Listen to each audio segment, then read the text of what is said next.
Good to go.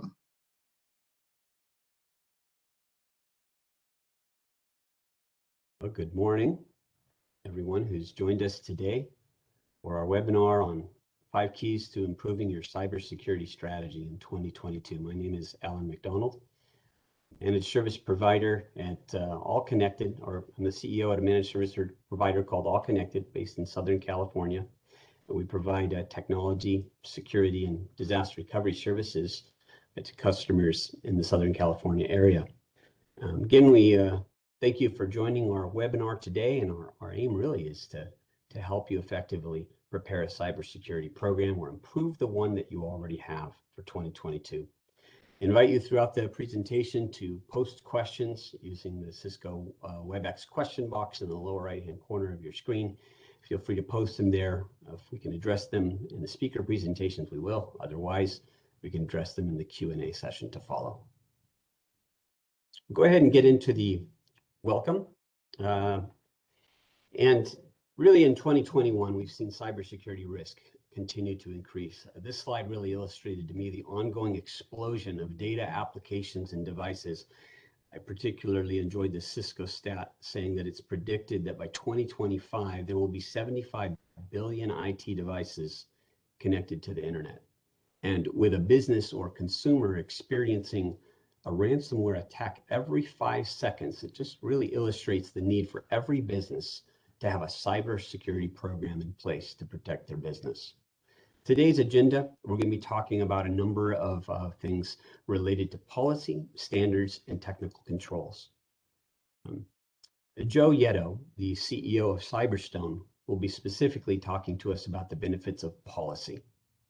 His organization helps companies assess cybersecurity risk and build effective cybersecurity programs. So we look forward to hearing from him today on the program.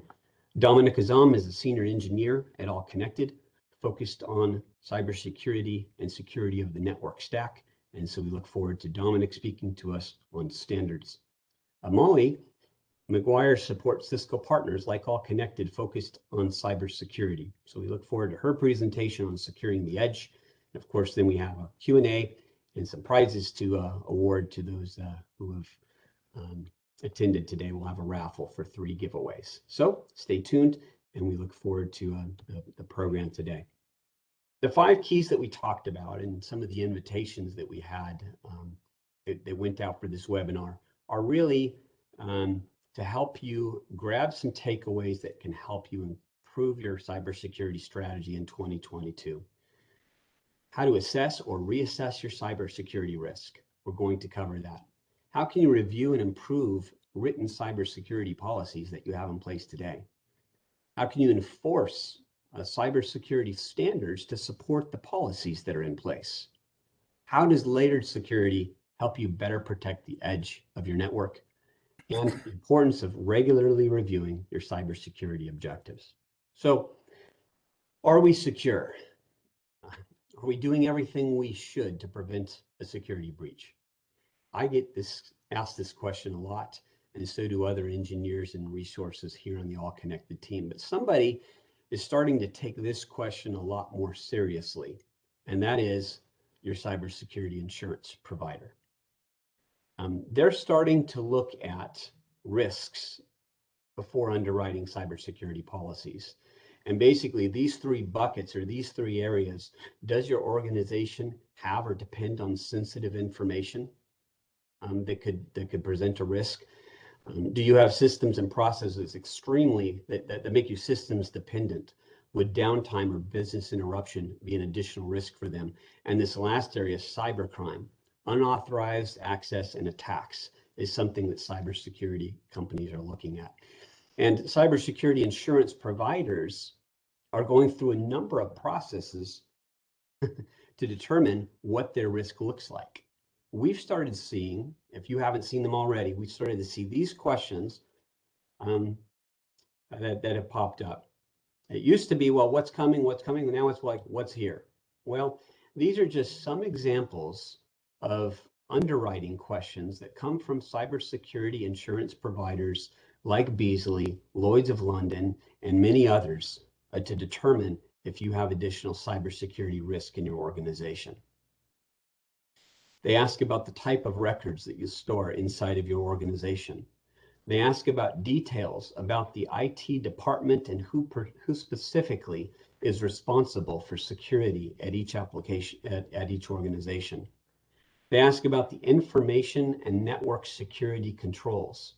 This was an application that you're seeing here, sections 4, 5, 6, and 7, that a number of recent all-connected clients have started to experience, and they ask us for the answers to these questions. They want to know if you use a cloud provider to store data or host applications, and if yes, they want to know the names of those cloud providers. They want to know if you use multi-factor authentication across all of those cloud service providers.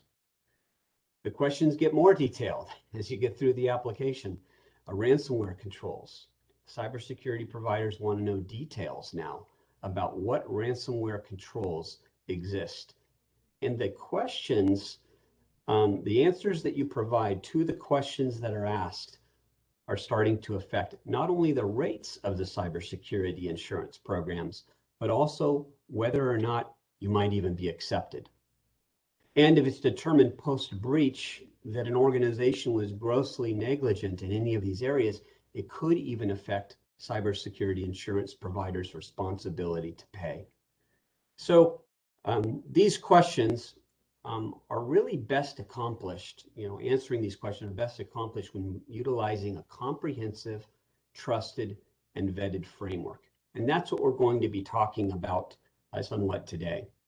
The NIST Cybersecurity Framework is just one of many types of frameworks that exist to help organizations manage cybersecurity risk. The NIST Cybersecurity Framework happens to be the framework that All Connected internally uses to manage our own cybersecurity risk, and it's one of the platforms that we really recommend for many of our customers. The framework contains 5 different pillars or functions and 23 categories or layers under the 5 pillars that help organizations take a holistic approach to cybersecurity. This one section here under Protect was primarily one of the key areas that a lot of organizations put a lot of time and effort into, but we're seeing how important it is to address all 5 pillars in a comprehensive cybersecurity program. So these types of frameworks, would they prevent a lot of the recent highly publicized attacks? In many cases, they are. Post-breach research is done and it's determined that failures or exposures existed across these different pillars, and that by putting in place policies, standards, and technical controls, organizations can help to really mitigate their risk. So that's what we're going to be talking about today, this NIST cybersecurity framework, how it ties into policies, standards, and controls to help you stay on top of the ever-changing security landscape. So we're going to give our attention now to Joe Yetto. He's the CEO of Cyberstone Security. And again, his firm specializes in the development of policy standards and risk assessments across many types of industries. And we've partnered with them for third-party compliance audits for our clients. And today, Joe's going to talk to us about the benefits of cybersecurity policy. And towards the end of the presentation today, we'll share an offer that you might be able to take advantage of for your business. Go ahead, Joe. Yeah, thank you, Alan, and good morning to all of our attendees.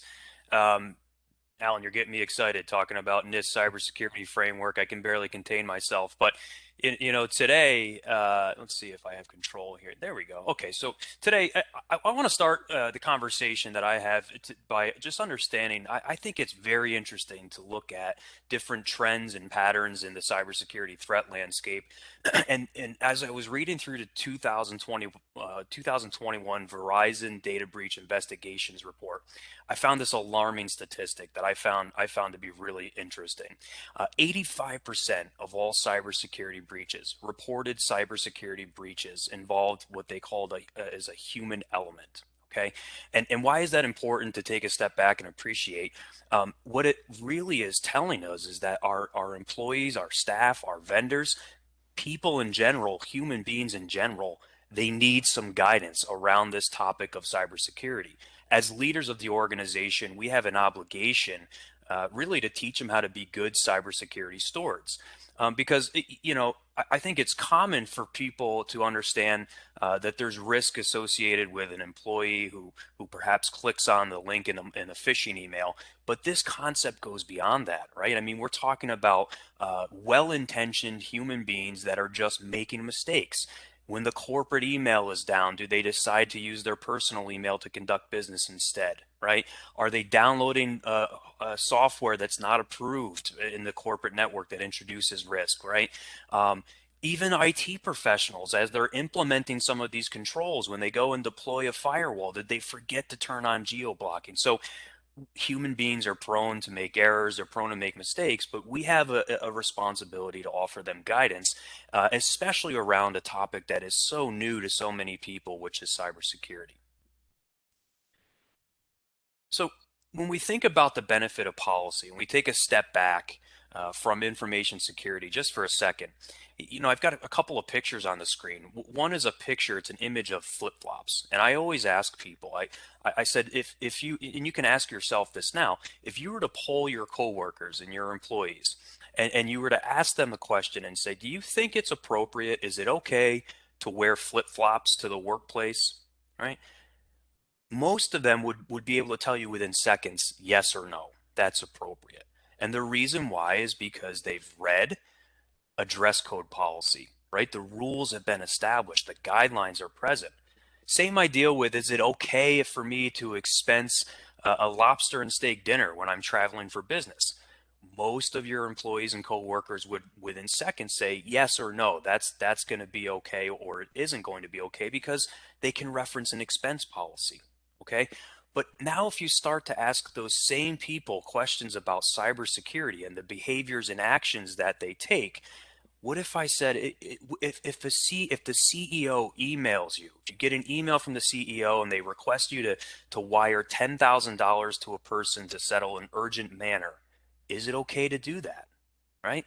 Is it okay to download software that you think is necessary to do your job, but not necessarily approved by anyone? Is that okay?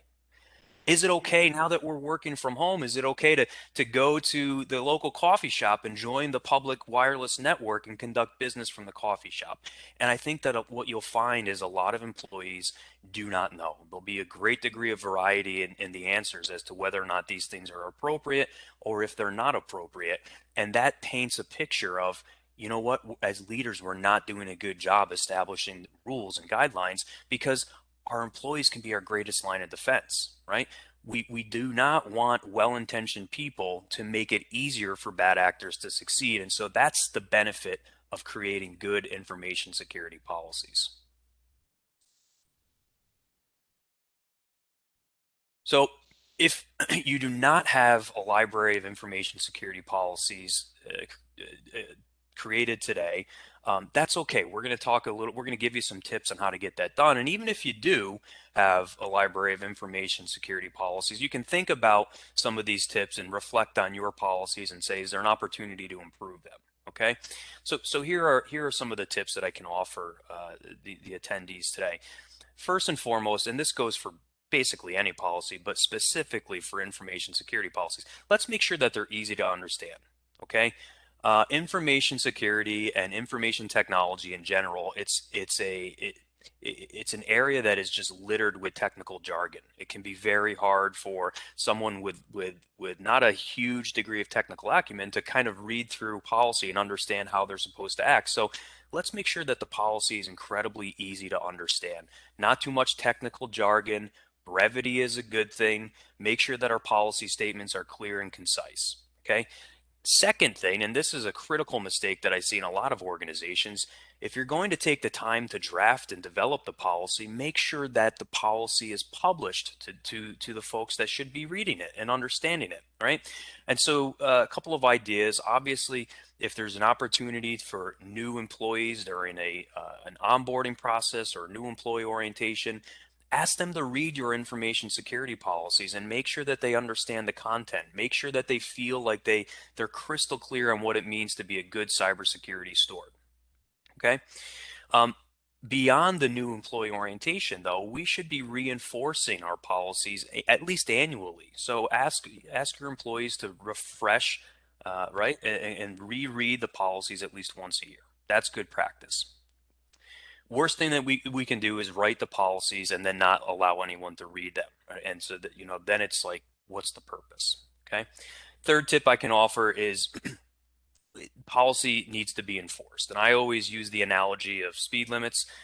Um, you know, I happen to reside in upstate New York, and I can tell you that even though most of our interstates, the state speed limit is 65 miles an hour, most cars are traveling well beyond that speed. And the reason why is it's a rule that's incredibly hard or difficult to enforce.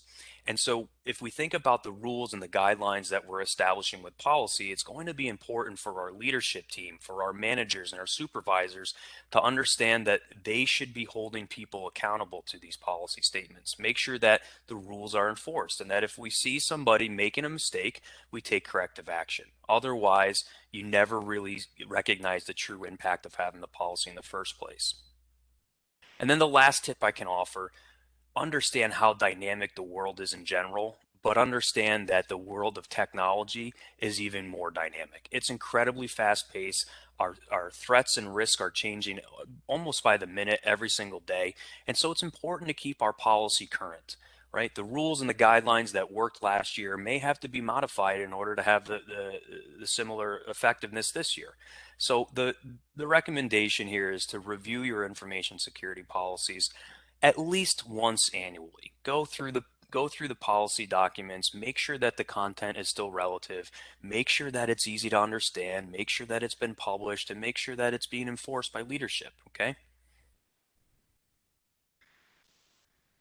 So the good news is, as Alan had said, there's going to be an opportunity for all of the attendees today to get a policy starter kit. 14 information security policy templates ready to go. If you do not have a library of policies already, these are a great way to start. If you already have your policies, a great opportunity to refresh those policies using some of the content. So that opportunity is going to be available to all of the attendees today. But what I'll tell you is I get a question. I don't have any, somebody will say, I don't have any information security policies. What are the most important ones to get documented? And my answer is always the same. I think that there are three essential information security policies that every organization can benefit from, especially when we consider the purpose behind this, right? We want to influence good behavior and actions from our employees and our coworkers. The first one, I call it an information security policy. Okay. This policy, the objective is really to say, we're going to establish standards. We're going to adopt a framework like the NIST cybersecurity framework. We're going to discuss what some of the important cybersecurity principles are, for example, defense in depth and principle of least privilege. And we're going to let everyone know internally and externally that we're building our control framework based on risk reduction. So that's the information security policy. It's pretty much this overarching guideline that says, in general, this is how the cybersecurity program is going to be built. The second policy that we see is called systems and operations, or systems operations and availability policy. A lot of organizations will call this an acceptable use policy. I think it's important to expand a little bit around that concept. Really, the objective of this policy is to avoid unplanned outages and disruptions and define for everyone how technology should be consumed. So it does contain our acceptable use language, and it brings to it establishes some ground rules around some of those examples we were talking about before. How are people expected to interact and consume technology so that they do so in a secure way, right? Beyond the acceptable use, though, we're also talking about capacity management guidelines to make sure that systems are available. We talk about environmental segregation guidelines. We talk about vulnerability management guidelines. All of that is contained in this second essential information security policy. Okay. And then the last essential information security policy that we have listed here today is what I call the systems and network security policy. And this is one for all of the people out there that love the bits and bytes, because the purpose of this policy is really to talk about technical controls. We're gonna dive down into what are some of the secure configuration guidelines, what are some of the standards that we're going to implement in our information technology environment. Examples may include email and browser security guidelines, limitation and control of ports or protocols, perhaps some guidelines around wireless security, boundary defense. So this is really about defining our technical control framework. And I think the combination of these three policies will satisfy the vast majority of either industry related frameworks or industry related regulations. So when we're thinking about foundationally, how do we get a leg up and build this effective cybersecurity program? Understand that our ability to influence the actions and behaviors of our coworkers and employees, incredibly important, okay, because they're often either the weakest link in the chain or the greatest strength that we have to combat cybersecurity risk and exposure. Fantastic. Thank you so much, Joe. I really appreciate the focus there at the end too on really three essential policies that every organization should look at. Well, a lot of times we get asked, how is it that policies relate to standards, and how do those standards relate to technical controls? Let's give our attention to Dominic Azam, a senior engineer at All Connected, that can talk about how standards support policy. So we'd like to talk a little bit about enforcing cybersecurity policy with the NIST 800-171 based standards. And from now on, we'll just refer to the NIST 800-171 as the NIST CSF, or the NIST Cybersecurity Framework. So like Joe said, when discussing security frameworks, there's a lot of terminology, right? So in our next slide, not this one, but the next one, we'll talk about cybersecurity standards and how we use them internally and for our own services. But first, we want to define what cybersecurity standards are and where they are in relation to the policies that Joe just talked about. So on this slide, we have a quick recap with definitions, and it also shows us a visual hierarchy of how these items relate to each other. For example, one line item on a policy might result in multiple control objectives. Each control objective in turn might result in multiple standards. So we're going from less granular to more granular. So if we use the example that's on the slide here, let's imagine that we have a company that processes a lot of credit cards. One of their policy line items might be that they have to comply with all the requirements of their payment processing partners. Now that partner might have multiple requirements for their clients. So each of those would end up being a control objective right in the middle there. So in this example, the control objective might be that they want their clients to align with practices that are outlined by the PCI data security standard. So you probably noticed this is still a fairly broad statement. It's not quite as nebulous as the policy statement, but it's still quite encompassing. And that's where the standards come in. So the standards are more granular, finite, quantifiable, and they're there to satisfy the control objectives. So again, in this example, if the control objectives was to use the PCI DSS, one of the standards in that would be that every database that contains credit card information must be encrypted. So we got our policies, our control objectives, and our standards. And it's kind of good to be familiar with some of this terminology because, obviously discussions about security and security frameworks, they're here to stay.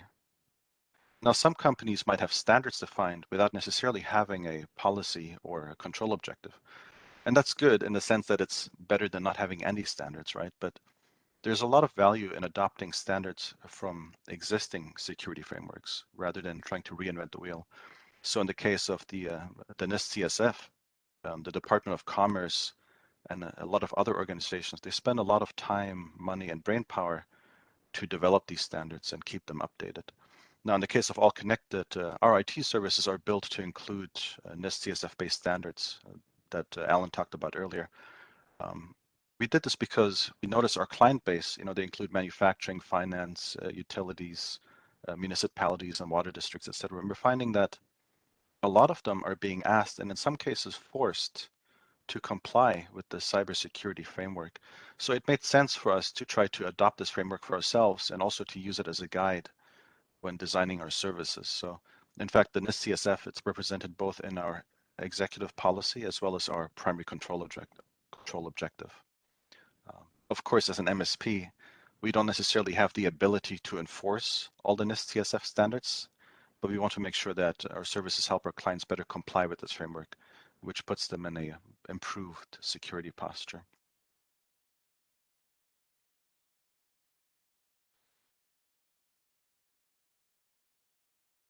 So on this slide, we see a sample of all connected standards that apply specifically to one of our Smart Connect offerings. And I apologize in advance because our CTO who was going to give this part, he actually knows how these map to each individual NIST CSF standards.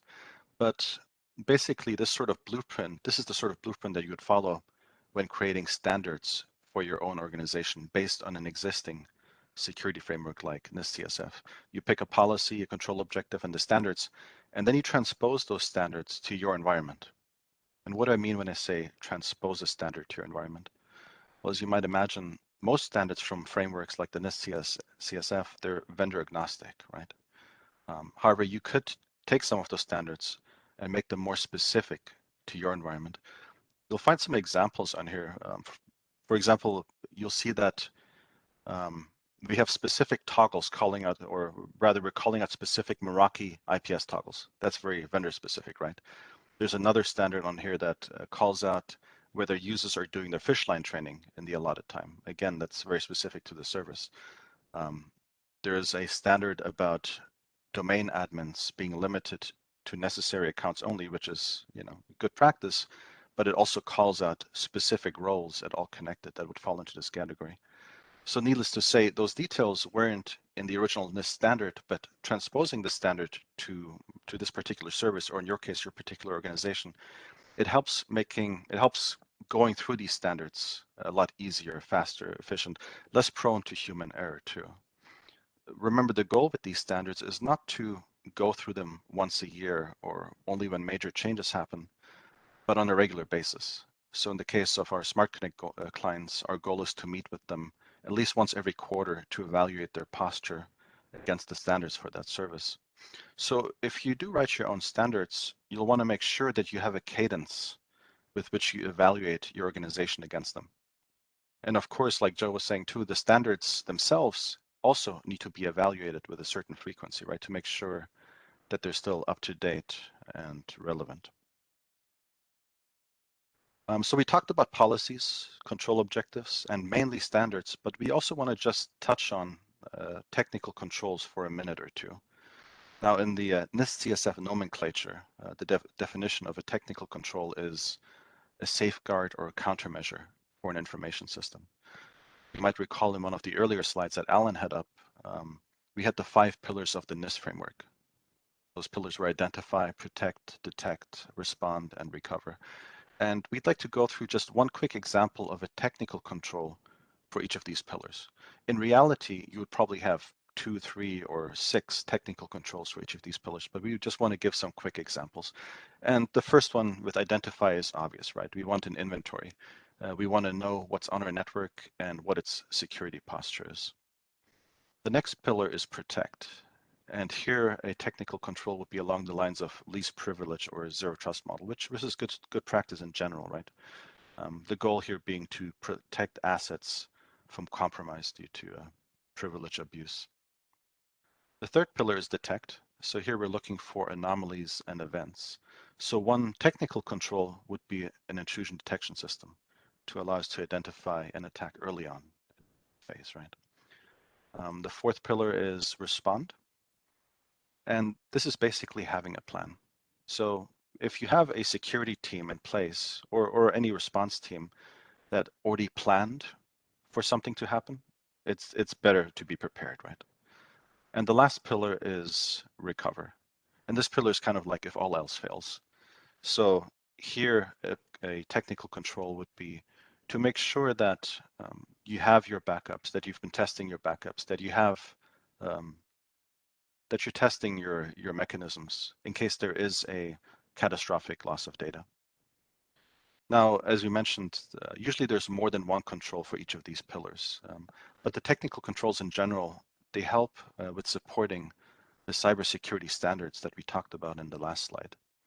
So hopefully we learned why it's a good idea not just to write standards for a network and organizations, but also the benefits of implementing policies and control objectives and technical controls, and having all of that based on a vetted security framework like the NIST CSF. Thank you, Dominic.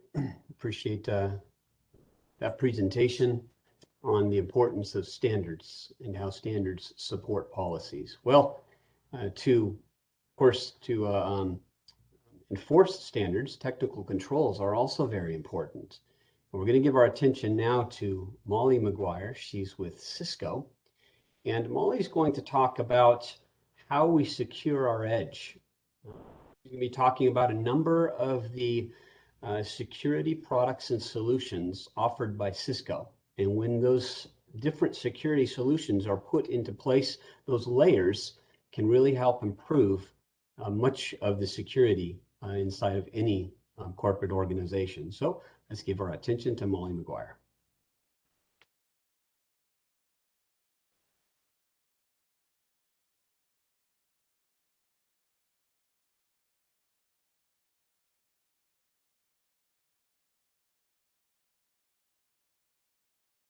Hey, Molly, I think you're muted.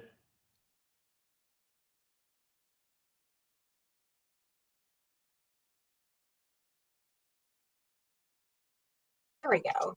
So sorry about that. Thank you, gentlemen. There you go. Great panel to be part of today. So we're going to talk about securing your edge in one pane of glass.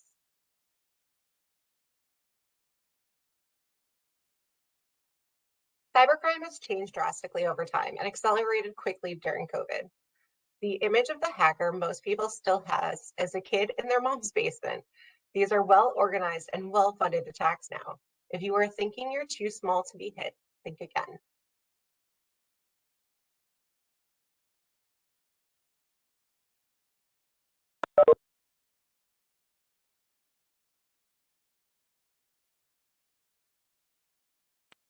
Hacks that may have personally affected you in the past 10 years. T-Mobile, Anthem, Home Depot, and Target, which all set the standard for getting at least 6 months of free identity software like LifeLock, which is now owned by Symantec. But Todd Davis, the original CEO of LifeLock, was hacked at least 13 times by 2010.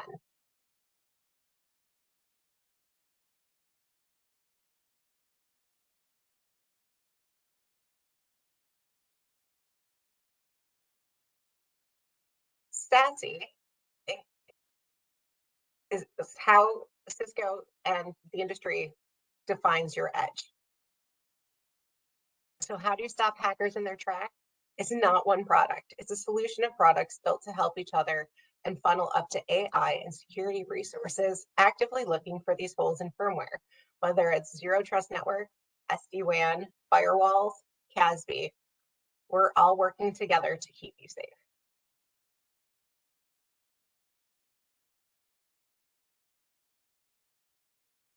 What makes Cisco Security so effective is our industry-leading threat intelligence team, Cisco Talos, the largest non-governmental threat intelligence group on the planet, with close to 300 researchers. Talos is the single best source of threat intelligence. Cisco customers gain a unique benefit with Cisco Security Solutions. These solutions directly contribute to Talos's telemetry, which in turn is utilized to provide protection through all types of assets. The reason Talos Intelligence is the best is because the team gathers intelligence across all vectors. To analyze billions of samples, Talos uses automated analysis, artificial intelligence, and machine learning. You can check out their blog at talosintelligence.com. Talos provides a threat roundup every Friday, and I pulled the report specially for you from September 24th to October 1st. All of these are financial threats that they found in just that week.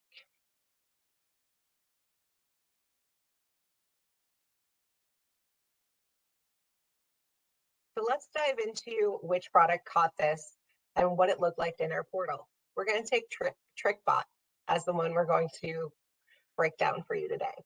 6 different Cisco applications caught TrickBot. Other vendors and applications also triggered red flags. Sandboxing and neutralizing threats is complex when you have to jump from application to application with different tabs open for every vendor on your network.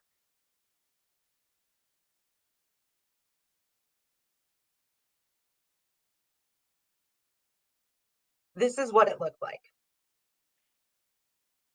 First, we had the AMP warning, then we had a threat grid breakdown, category, tags, score broken down by artifact, and then a MITRE attack matrix.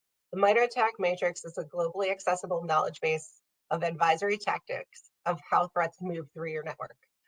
How ThreatBot started was a command script, went all the way into masquerading, input capture, data capture, and system network config discovery.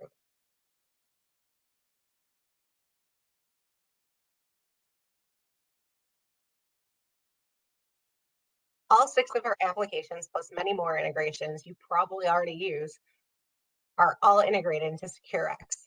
SecureX transforms your infrastructure from a series of disjointed solutions into a fully integrated ecosystem because it builds in capabilities across our portfolio and connects to third-party tools to enable intelligence sharing and coordinated response, preventing threats from bypassing overwhelmed security teams. We know you use other vendors besides Cisco, so we've prioritized SecureX to be integrated and open to working with every tool, Cisco or otherwise. If you rely on Microsoft, Splunk, ServiceNow, even our direct security competitors, great, connect them to SecureX.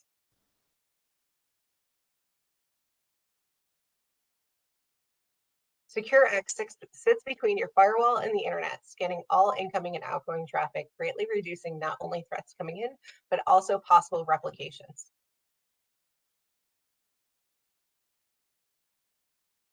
What unified visibility looks like. One pane of glass makes it easier to pull reports and share with decision leaders. We increase all connected's visibility to execute a clear security strategy for your company. Do you need to know what we've helped block? How many and who may be accessing something they shouldn't? We bring teams together because we're in this together.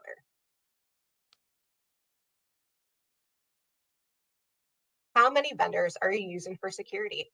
Just keep that number in your head and now expand it to all the infrastructure and systems that those security tools must work with to secure your business. While Cisco's security portfolio is the broadest in the industry, we realize that we can't do everything and that you'll inevitably need other vendors to get the job done. In addition to solution level integrations, we've already made available via our open ecosystem of 170 plus vendors, where you're developing new platform level integrations to connect with third-party technologies. It's important to us that they're meaningful for you, not just a simple data dump. Cisco is not just saving practitioners time spent on integrating new technologies, but enabling you to build workflows spanning your infrastructure and advance your security maturity with all connected.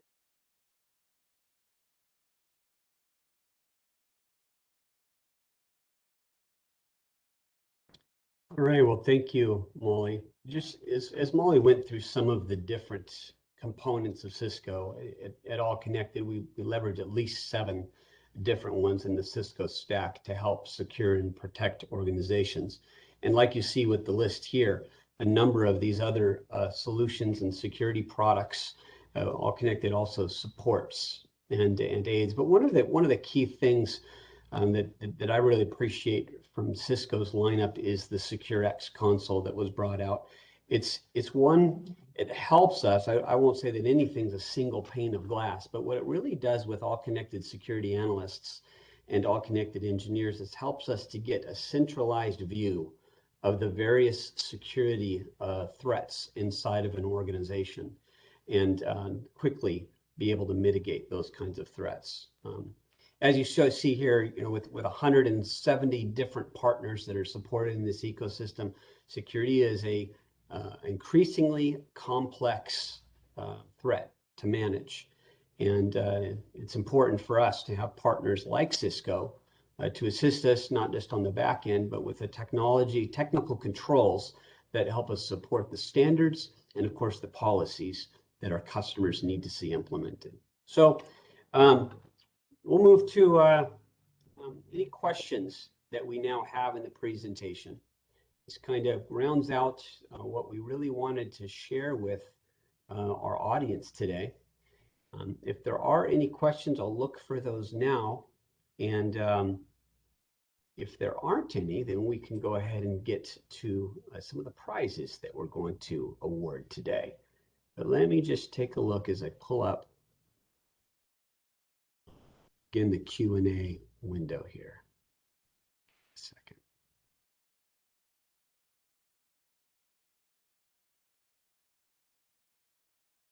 Let's see.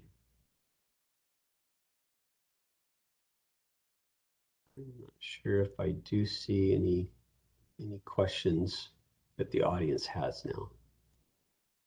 If I'm missing any, I'm all here. Ken, if you guys can see them, please let me know. The view is a little different than the normal WebEx meeting, but all right.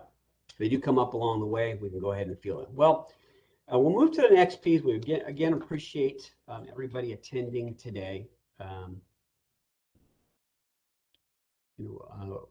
One of the things that I want to mention with our prizes is that we've got a Stay Home and Work Securely Cisco Umbrella Kit. We've got 3 of them that we're going to give out to attendees today, and then we'll get into today's offer that really has to do with the cybersecurity policy template that Joe mentioned to us today. So we've got these kits. Each kit has a Yeti coffee mug, a cell phone cleaner, Bluetooth speaker, and a 3-in-1 USB device in here. So we'll go ahead and have Christina share the little wheel here, and we'll see who our first winner of the device is. Got to be present to win. If you are here, then great. But go ahead, Christina. You can go ahead and share that. All right. I'm just about to share my screen right now. All right. Can everyone see that okay? I sure can. There it is. Okay, so I'll go ahead and get started on the spin. All right. Very good.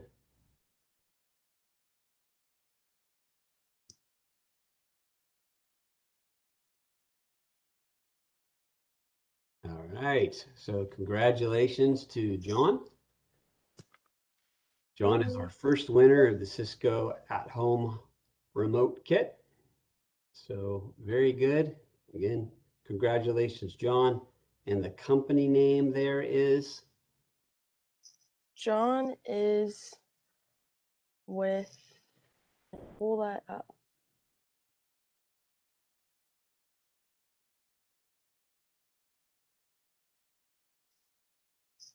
Yeah, it's a little. John, he must be new. He must be new.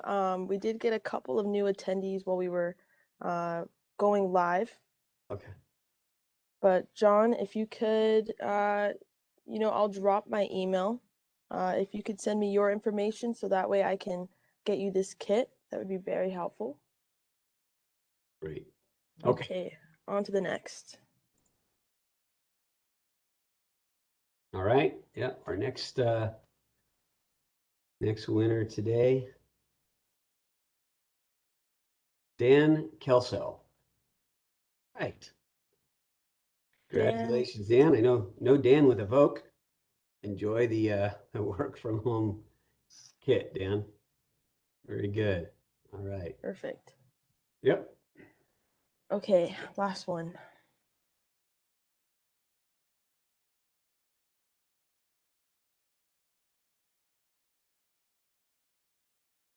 And going to Justin Ruger. Yeah, so congratulations, John and Dan and Justin. Christina made notes of those winners of today's prize kits, and thank you to Cisco for providing them. So we appreciate it, Molly, and yeah, you guys can enjoy those kits. Okay, so we'll move on now to today's offer. Joe talked about this earlier, and this was a cybersecurity policy template. Let me go ahead and share my screen again here so you guys can see this. Okay, so today's offer is a cybersecurity policy template library. And basically, it's a library of information security policies that can help you align with just about any industry framework or regulatory need. It's not saying that the consulting's coming with it. Of course, this is a kit to get you started. But we just ask for a 15 to 30-minute meeting really to discuss your goals in relation to your cybersecurity program in 2022. So that's really the offer. Us being able to sit down for 15 to 30 minutes with you, discuss the goals, and in exchange, we're happy to share with you these cybersecurity policy template libraries through Cyberstone. And it is a no strings attached offer. You're welcome to use them, continue to develop them yourself, or if you do decide that you want assistance and help in developing those policies, of course we can help you in that regard too.